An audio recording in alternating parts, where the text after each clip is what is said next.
तो कहानी की शुरुआत होती है और हमें दिखाया जाता है कि 3 बज रहे होते हैं और तभी हमारा मेन कैरेक्टर ली अपनी वॉच देखता है और कहता है कि टाइम निकला जा रहा है।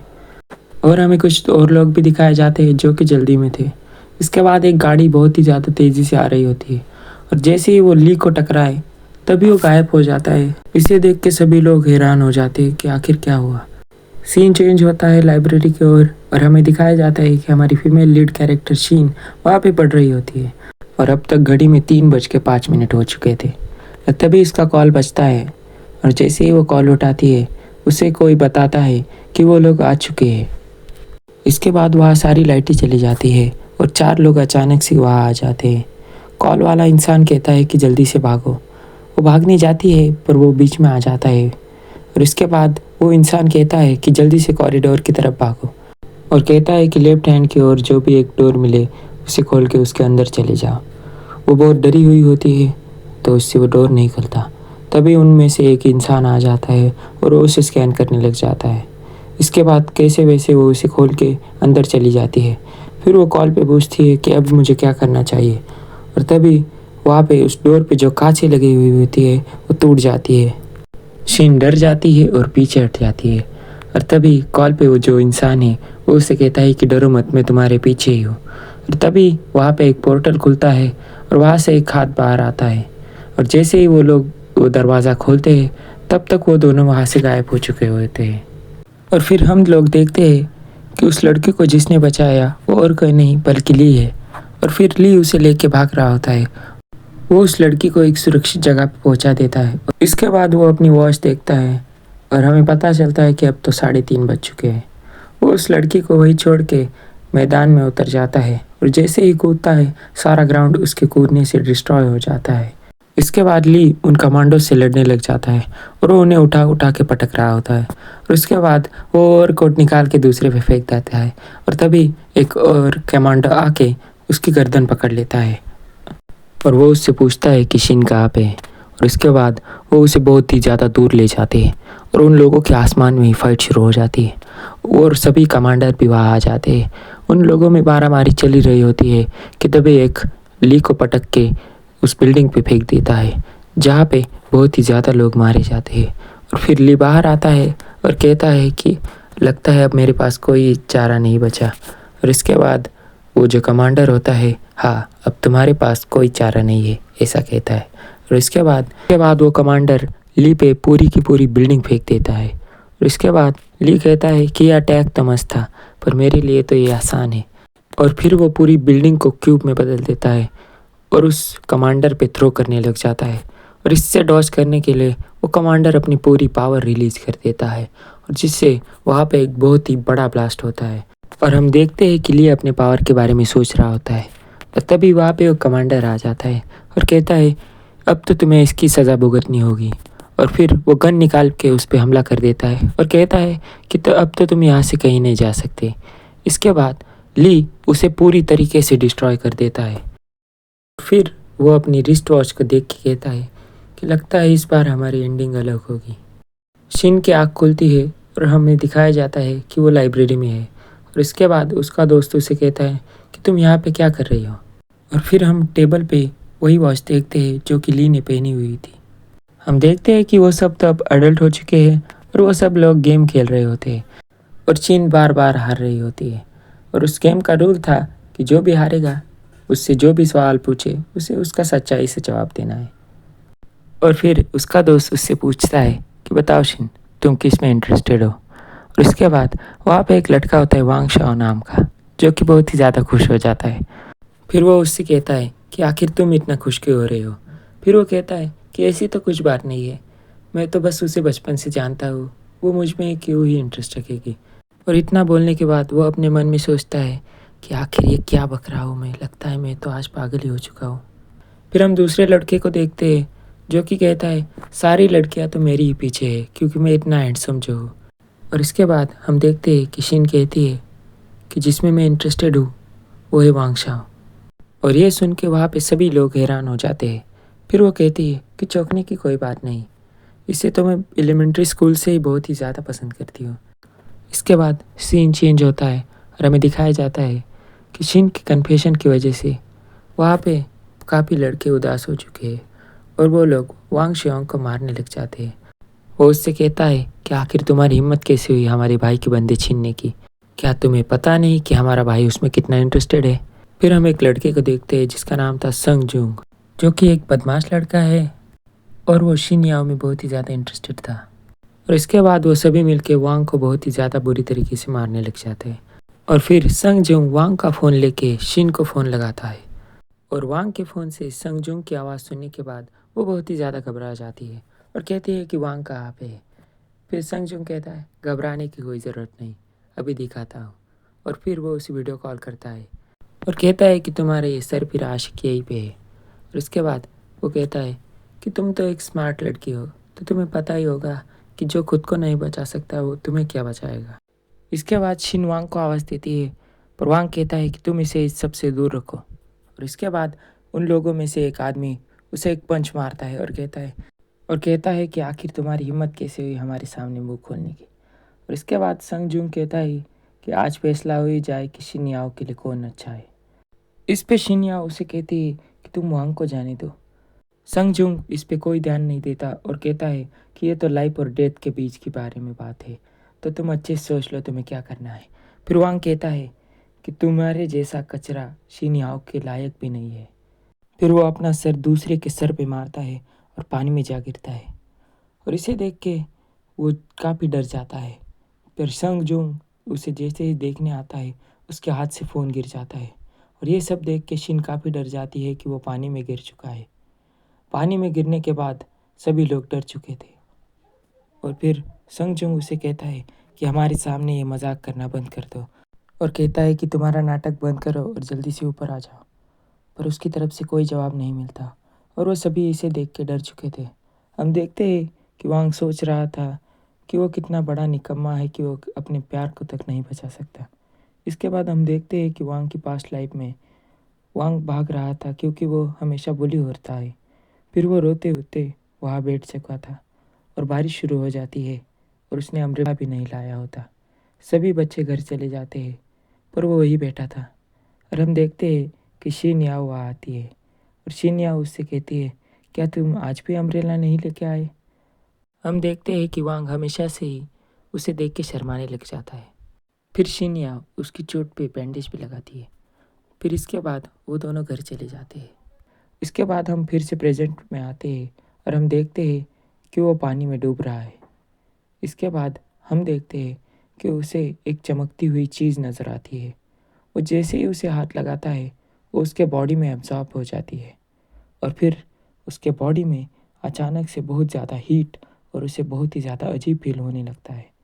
और वो एक क्यूब था जो कि उसके बॉडी में एब्जॉर्ब हो चुका था। वो यही सोच रहा था कि ये मेरे साथ क्या हो रहा है और तभी वो क्यूब की ओर खींचा चला जाता है और जैसे ही वो क्यूब के अंदर जाता है वो खुद को एक अलग डायमेंशन में पाता है। और वहाँ पे देखने के बाद वो सोचता है कि कहीं मुझे एलियंस ने तो किडनैप नहीं कर लिया। और इसके बाद उसे एक आवाज़ सुनाई देती है।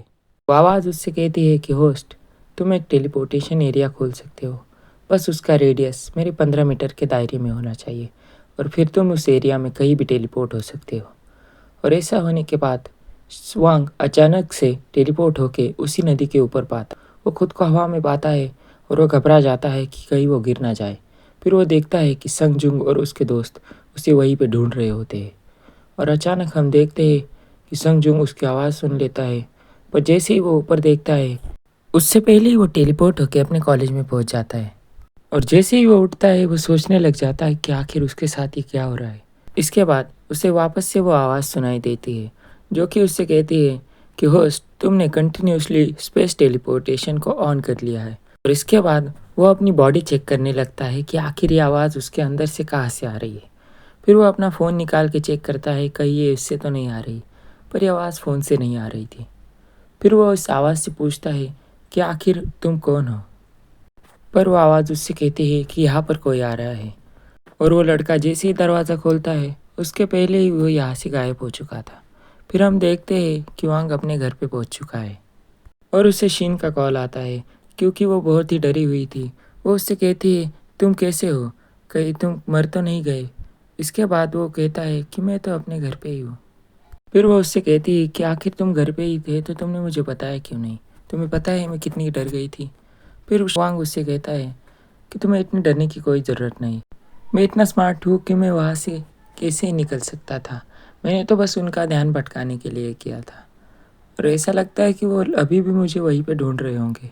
इसके बाद शिन उससे कहती है कि तुम्हें आज आराम करना चाहिए क्योंकि आज के दिन बहुत कुछ हो चुका है। और इसके बाद वांग कुछ बताए उससे पहले ही शिन ने कॉल काट दिया। फिर वो बेड पे वही पड़े पड़े ये सोचने लगता है कि आखिर मेरे बात का कोई यकीन मानेगा भी या नहीं कि मेरे साथ ये सब हुआ। फिर वो आवाज़ वापस से सुनाई देती है और जो कि उससे कहती है कि होस्ट अब तुम कैसे हो। और इसके बाद वांग काफ़ी घबरा जाता है और कहता है कि आखिर तुम मेरे घर में कैसे आए। और इसके बाद वो क्यूब उससे कहता है कि मैं तो तुम्हारी बॉडी के अंदर ही हूँ। और इसके बाद वो क्यूब उसकी बॉडी के अंदर से वापस आता है और काफ़ी चमकने लगता है। और फिर उसके बाद वांग को वो अपने अंदर खींच लेता है और फिर वांग खुद को वापस से उसी स्पेस डायमेंशन में पाता है और कहता है कि आखिर मैं यहाँ पे वापस कैसे आ गया। और फिर वो आवाज़ उससे कहती है कि होस्ट तुम्हारे यहाँ पे स्वागत है। और फिर वो कहता है कि आखिर ये होस्ट कौन है। वो वॉइस उससे कहती है कि मैंने तुम्हारे साथ एक काफ़ी अच्छा फिजिकल स्टेबल कनेक्शन किया है और इसीलिए तुम्हें होराड्रल क्यूब का एज ए यूज़र अपॉइंट किया जाता है, जो कि है the system of ultimate universe. और तुम्हारी भाषा में कहे तो तुम मेरे मास्टर हो और तुम इसे चेंज भी कर सकते हो। वो द अल्टीमेट यूनिवर्स सिस्टम सुन के काफ़ी कंफ्यूज हो जाता है और कहता है कि मैं बचपन से ऐसी अजीबोगरीब चीज़ें सुनता आ रहा हूँ। फिर वो कहता है कि आखिर ये जगह है कौन सी। इस पे वो आवाज़ उससे कहती है कि मेरी ये अपीयरेंस माइक्रोस्कोपिक फिजिकल वर्ल्ड में है और जो कि एक क्यूब है और इसका वॉल्यूम 3 क्यूबिक सेंटीमीटर है और इसके अंदर 3 क्यूबिक सेंटीमीटर पोर्टेबल स्पेस भी है। और ये सुनने के बाद वांग का इंटरेस्ट स्पेस में काफ़ी बढ़ने लगता है। फिर वो वॉल को टच करके कहता है कि तुमने अभी अभी मेरी जान बचाई है और मुझे टेलीपोर्ट करने में भी तो मदद की थी। क्यूब उसे हाँ में जवाब देता है और उसके चारों तरफ रेनबो कलर्स की लाइट जलना शुरू हो जाती है। और इसके बाद वो थोड़ा घबरा जाता है। फिर क्यूब उसके पास आता है और उसके बाद वो उससे कहता है कि आखिर तुमने मेरी जान क्यों बचाई। फिर क्यूब कहता है ये मैंने इसलिए किया क्योंकि तुम्हारी विश जो फुलफिल करनी थी। और इसके बाद वो टेलीपोर्ट होकर हवा में खुद को पाता है और सिस्टम उससे कहता है कि तुम्हें टेलीपोर्टेशन की प्रैक्टिस करनी चाहिए ताकि ज़रूरत पड़ने पर तुम इसे यूज़ कर पाओ। तो इस पे वांग कहता है कि मुझे याद नहीं कि मैंने इसे पहले कैसे किया था। और सिस्टम उससे कहता है कि तुम्हें बस माइक्रो रेडिएशन को सेंस करना है और जिसके बाद तुम अपने आसपास के हर चीज़ों को देख पाओगे। और ये सुनने के बाद वो काफ़ी कंफ्यूज हो जाता है और उसके बाद वो अपनी आंखें बंद कर सोचने लगता है। और उसके बाद सिस्टम उससे कहता है कि तुम्हें अपनी आंखें नहीं बल्कि अपने कोर का इस्तेमाल करना है और फिर 15 मीटर के दायरे में तुम हर चीज़ को देख पाओगे। और इसके बाद वांग इसे करने की कोशिश करता है और थोड़ी देर कोशिश करने के बाद वो काफ़ी एग्जॉस्ट हो जाता है। और इसके बाद सिस्टम उससे कहता है कि अगर तुम इसे कंटिन्यूसली प्रैक्टिस करते रहो तो ये तुम्हारा काफ़ी ज़्यादा स्टेमिना सिखाएगा, पर इसके बावजूद भी तुम काफ़ी अच्छा कर रहे हो। और इसके बाद हम देखते हैं कि वांग इसे करने की वजह से बेहोश हो जाता है और इसके बाद जैसे ही उसकी आंखें खुलती है वो खुद को अपने रूम में पाता है और वो क्यूब से पूछता है कि आखिर तुम कहाँ से आए हो। जिस पर क्यूब उससे कहता है कि अगर मैं तुम्हारे बॉडी में ही रहा तो तुम्हारी काफ़ी ज़्यादा एनर्जी कंज्यूम करूँगा, तो ये अच्छा ही होगा कि मैं यहाँ पे बाहर रहूँ और अगर तुम्हें कुछ हो गया तो मैं भी डिसअपीयर हो जाऊँगा। इसके बाद वांग उसे टच करके ये कहता है कि ये बताओ कि क्या मैं सुपर ह्यूमन बन चुका हूँ। इसके ऊपर क्यूब उससे कहता है कि हाँ तुम इसे ऐसा भी कह सकते हो। फिर हमें कुछ देर बाद का सीन दिखाया जाता है जहाँ कि वांग उस क्यूब के बारे में रिसर्च कर रहा होता है पर उसके हाथ कुछ नहीं लगता। और फिर उसे शीन का मैसेज आता है जिसमें वो कहती है कि कल हम साथ में लंच करेंगे। और उसके बाद उसे कल रात के हुए इंसिडेंट के बारे में याद आती है और फिर उसे बहुत गुस्सा आता है और कहता है कि अब तो इन लोगों को मैं नहीं छोड़ूंगा। पर वो ये सोचता है कि मैं काफ़ी थक भी चुका हूँ। इस पे सिस्टम उससे कहता है कि सिस्टम में ऑटोमेटिक अपग्रेड फंक्शन भी मौजूद है। इसका मतलब अगर तुम एनर्जी जेम को एब्जॉर्ब करते हो तो तुम्हारी पावर भी इससे इंक्रीज होगी। अगर आसान भाषा में कहे तो हमें स्टोन्स की ज़रूरत है। ये सुन के वांग बहुत ही ज़्यादा खुश हो जाता है और इस पे सिस्टम उससे कहता है कि हाँ स्टोन से मदद हो जाएगी क्योंकि स्टोन्स इस दुनिया में सबसे एंशिएंट माइक्रोस्कोपिक मटेरियल है। एक मामूली सा स्टोन भी तुम्हें बहुत ज़्यादा पावर प्रोवाइड कर सकता है। ये सुन के वांग बहुत ही ज़्यादा हैरान हो जाता है और फिर सिस्टम उससे कहता है कि अगर तुम्हें अपनी पावर को फुल पोटेंशियल पे करना है तो तुम्हें एक खास तरीके की जेम की ज़रूरत होगी। फॉर एग्जाम्पल तुम अपनी मॉम की रिंग भी ले सकते हो। इस पे वांग उससे कहता है कि तुम्हारा दिमाग खराब है, मैं ऐसा कभी नहीं कर सकता। इसके बाद सिस्टम उससे कहता है कि मास्टर, मैंने अभी अभी एक गार्डन में एक खास तरीके के स्टोन को डिटेक्ट किया है। इसके बाद वांग के रिएक्शन बहुत ही ज़्यादा चेंज हो जाते हैं। वो कहता है, ऐसा क्या, चलो हम जल्दी से चलते हैं। और फिर वो अपना औजार लेके निकल पड़ता है। वो कहता है कि मुझे तो सिर्फ शिनयाओ को प्रोटेक्ट करना है। और इसके बाद सिस्टम उससे कहता है कि अगर तुम्हें उसे प्रोटेक्ट करना है तो तुम्हें अनबीटेबल पावर लेनी होगी। और फिर वांग उस सिस्टम को कहता है कि चलो अब बताओ वो स्टोन कहाँ पर है। फिर सिस्टम कहता है कि मेरा काम तो तुम्हें बस यहाँ लाना था, अब आगे का काम तो तुम्हें खुद से ही करना है। अपने माइक्रो रेडिएशन का इस्तेमाल करो और उसे ढूंढो। और फिर वांग अपनी माइक्रो रेडिएशन की मदद से उस जेम को ढूंढ निकालता है। और ढूंढने के बाद वो उसे अपने हाथ में पकड़ता है और कहता है, ये तो बहुत ही ज़्यादा ऑर्डिनरी स्टोन है, इससे क्या ही होगा। सिस्टम उससे कहता है कि हाँ, ये दिखने में ऑर्डिनरी स्टोन है, पर ये तुम्हारी पावर को सच में अनलीश कर सकता है। हम देखते हैं कि वो जैसे ही उस स्टोन को छूता है उसकी बॉडी रिएक्ट करने लगती है। वांग पूछता है कि अब हमें क्या करना चाहिए। फिर सिस्टम उससे कहता है कि तुम उसे उसी स्पेस टाइम में ले चलो। वहाँ जाने पे वो क्यूब उस स्टोन को पूरी तरीके से एब्जॉर्ब कर लेता है। और उसके बाद वहाँ पे वो लाइटिंग वापस से आ जाती है। इसे देख के वांग काफ़ी ज़्यादा हैरान था और थोड़ी ही देर में वो ये महसूस करता है कि उसकी पावर बढ़ चुकी है। वो सिस्टम उससे कहता है कि एक लो क्वालिटी का जेम है, फिर भी इसने तुम्हारी पावर में 2 पॉइंट्स ऐड कर दिए और एंड्योरेंस में 1 पॉइंट ऐड कर दिया है। और इसका मतलब तुम अपनी बॉडी में होने वाली एनहांसमेंट को डीएनए लेवल पर समझ सकते हो और तुम इस दुनिया के सबसे ताकतवर इंसान भी बन सकते हो। और फिर सीन चेंज होता है और हम देखते हैं कि सुबह हो चुकी है और वहाँ काफ़ी लेट उठा है। और वो जैसे ही घड़ी में देखता है, वो देखता है कि उसे बहुत ज़्यादा लेट हो चुका है और वो फिर जल्दी जल्दी कॉलेज के लिए निकल पड़ता है। और वो जैसे ही कॉलेज टाइम पे पहुंचता है, वो देखता है कि वहाँ शिन आ जाती है। और शिन उससे कहती है कि आखिर बताओ, कहाँ थे तुम और तुमने मेरे मैसेजेस क्यों नहीं देखे। इसके बाद वांग कहता है कि कल मैं थोड़ा बिजी था इसलिए मैंने तुम्हारे मैसेजेस नहीं देखे। और फिर वांग उससे कहता है कि तुम्हारा शुक्रिया। और उसके बाद वो उससे कहती है कि तो शुक्रिया किस बात का।